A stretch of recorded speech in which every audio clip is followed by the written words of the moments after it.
Muito bom, Anashim Karim, Baruch Hashem. Mais dois Siumim. Neste exato momento agora eu faço questão de compartilhar com vocês o Sium que eu fiz hoje na quinta-feira, no Beit Chabad Central. E esse Sium é sobre uma série de Kilai, Talmud Yerushalmi. Eu já deixei no meu canal várias características e várias curiosidades entre o Talmud Yerushalmi e o Bavli. Eu vou nesse exato momento do vídeo falar duas curiosidades, mas eu recomendo que vocês também procurem uns vídeos em relação ao Talmud, em relação a Siumim ou Sium, que são as finalizações dos tratados do Talmud, que também tem alguns outros vídeos vinculados à finalização de Parashiot do Zohar HaKodesh e alguns livros que são essenciais da nossa caminhada. Bom, vamos lá. Só para recapitular, para fazer uma Hazará, ou seja, fazer uma retificação daquilo que já foi estudado. O Yerushalmi foi o primeiro Talmud a ser escrito, também a ser estudado. A estrutura dele é diferente do Bavli. A dele é extremamente como todo um israelense, é tic-tac, é zeu, reto. Então é Gemara, Alahá e Mishnah. Então não tem os pipulim, não tem a abertura e essa discussão que a gente encontra no Bavli. Eles são mais concisos, trazem várias opiniões, se fecha a opinião, mas de uma forma mais concisa. Temos também essa base da questão da Alahá, ainda que de acordo com os nossos poskim, como traz o Maran Ovadia Yosef, o Admor Hazaken, o Rabbi Moshe Feinstein, entre outros grandes poskim, que Yesh Kushá, Yesh Safek, ou seja, tem uma dúvida em relação ao Bavli Yerushalmi, Alahá Lemase, Alahá final, ou seja, a lei que a gente deve seguir é de acordo com o Bavli. Mas o Yerushalmi também tem a sua importância muito grande, tanto no sentido do código legal, da Alahá, também como dos ensinamentos que ele traz para cada um de nós. Lembrando, como consta e assim traz também, que Talmud Torah Keneged Kulan, como traz uma Maseret Peah, e também no finalzinho do Maseret Makot, quando o Rabbi Akiva ele consola os Tanaim, exatamente na página Haf Dalet, ou seja, na página 24, e eu vou falar em hebraico, mas se fala em aramaico, Nahamu, ou seja, nos consolou, então isso significa que a gente vai ter um terceiro tempo. Então, se o Mashiach não chegar até Motzei Shabbat, então a gente vai ter que fazer o jejum, que vai ser o jejum de Tisha B'Av, mas sempre com alegria, que ele pode chegar a qualquer momento. Então, no Maseret, ou os Masertot do Yerushalmi, ele sempre começa com a página Aleph, ou seja, com a primeira página, para mostrar para a gente que o ato de refinamento que a pessoa pode ter é a partir da primeira letra, que na verdade não é essa primeira letra que traz o Sefer Bereshit, mas sim Bereshit bara Elokim, ou seja, ela começa com Bet, e o Bet tem um vínculo com o Bavli, tanto que todas as páginas do Bavli começam com Bet.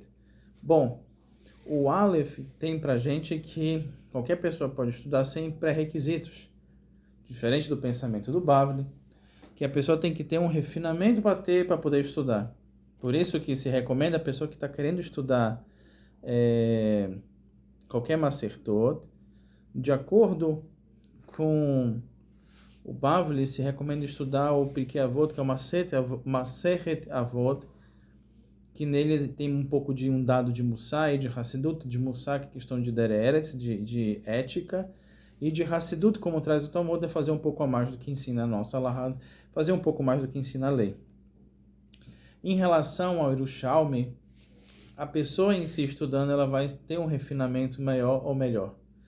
Muito bem, então a gente tem as características da estrutura, característica da Shitá, do pensamento.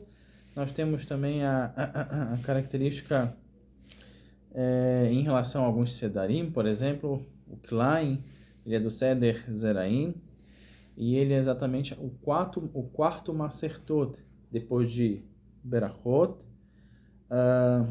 Peah, Demai, e aí sim vem Klein. Em curtas palavras, o Berachot fala sobre bênçãos e um pouco mais sobre esse contexto agrícola.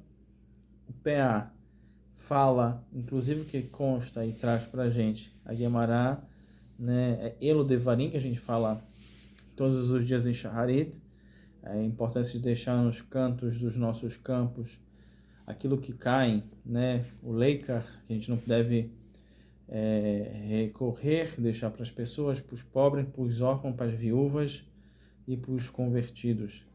E também, de mãe, quando se tem uma dúvida em relação a alguma coisa, em relação a Maseh Sheni, Maseh Rishon, e o Kilaim se refere a misturas permitidas ou proibidas. Temos Kilaim em relação à roupa, não se deve misturar lã e linho, isso se chama shatnez. Não se deve misturar animais, a gente não deve fazer um animal sofrer. Em relação a, por exemplo, não se pode colocar para trabalhar um animal mais forte com mais fraco, como a gente encontra no Maseret Baba Metzia.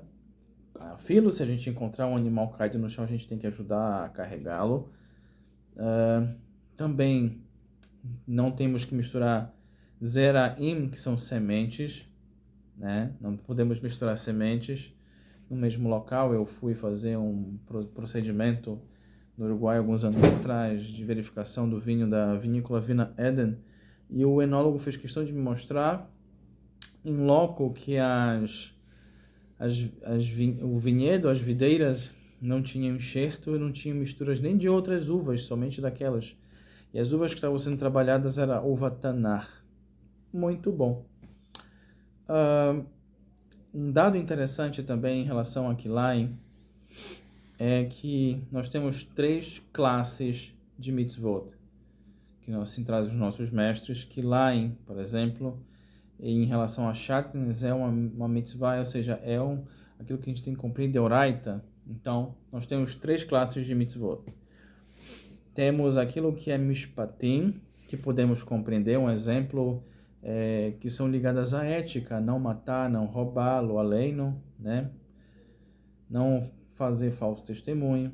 Isso consta no Asara Bedibrot, que a gente vai ler agora exatamente nessa paraxá, né? Também, essa paraxá posterior agora, que vai Hanan. Bom, temos também as mitzvot que é Edut, que são mitzvot ligadas a, por exemplo, a Hagim, que já tem um nível de compreensão um pouco mais rebuscado, não tão claro. Tocar o shofar, balançar o lulav, usar tefilim, que são sinais, Besed Gamur. Agora vamos por Hukim. Essas a gente não tem compreensão nenhuma. A filo, inclusive o próprio Shlomo Hamele, o rei Salomão, ele tentou entender cada uma dessas, não conseguiu. Um exemplo, ele tentou entender a lógica e qual o sentido e qual a profundidade do paraduma. Não conseguiu. Que é a vaca vermelha, que ela purifica, mas impurifica aquele que purifica. Que contraditório, que paradoxal, mas não é para nossa compreensão. É que a gente tem que nascer venishma, escutar e fazer, e zeu. E dentro dessas mitzvot que são hukim, que são relacionadas ao nosso acreditar, nossa emuná e receber, sem contestar, nós temos o shatnez, que é esse ato da lã e do linho, né? E também, como a gente viu, pode se referir também a animais, pode se referir à questão de zeraim, Besed Gamur. E na discussão, logo indo para o Perek Teixi, no Perek do Eino Asu, Beklein, existe uma discussão dos nossos sábios, que se uma pessoa ela tem uma camisa, ela una um ponto, uma camisa de lã com linho, se é ou não idu, se é considerado Klein ou não, porque a filo no Shabat ela pode fazer assim, pode tirar, porque não tem nenhum tipo de nó. 2 pontos também, não tem problema nenhum. 3º ponto já ela fixa, então existe um problema. E a gente tem que entender, lo além, que se uma pessoa se machuca, ela tem um ferimento, ela coloca uma bandana, um band-aid, que protege, e esse band-aid tem uma mistura entre lã e linho, também não é considerado como Kilaim. Então, dessa forma, neste exato momento, eu trago para vocês essa finalização, né, em relação ao Maseret Kilaim. e entender que é muito importante essa mitzvah. Quando eu morava em Israel, eu vi em Bnei Brak muitas casas que tinham verifica-se shatnez, né? Se tem não shatnez. E na Inglaterra se tem até um selo de castigo em relação à roupa. Então aquele que coloca um siag, uma cerca e se protege, a Torá também o protege. Então, vou fazer as palavras finais. Vamos lá. Vou mostrar para vocês aqui né? Esse daqui é o Talmud Yerushalmi. Esse daqui o querido Rabino Kind, o Rabino-chefe da Kehillah Mizrah, me emprestou para estudar um pouquinho. Então, vamos lá. Amar Rabi Yosef vechachei nashuch ein lasu elech nashuch bilvad.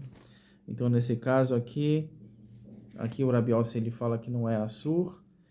Então, Hadran Lam Bergeno Assur Beslika Lam Asehit Kilaim. Nesse exato momento, nós terminamos e pedimos e rogamos para que a gente possa ter o mérito de voltar a estudar. Só coisas boas.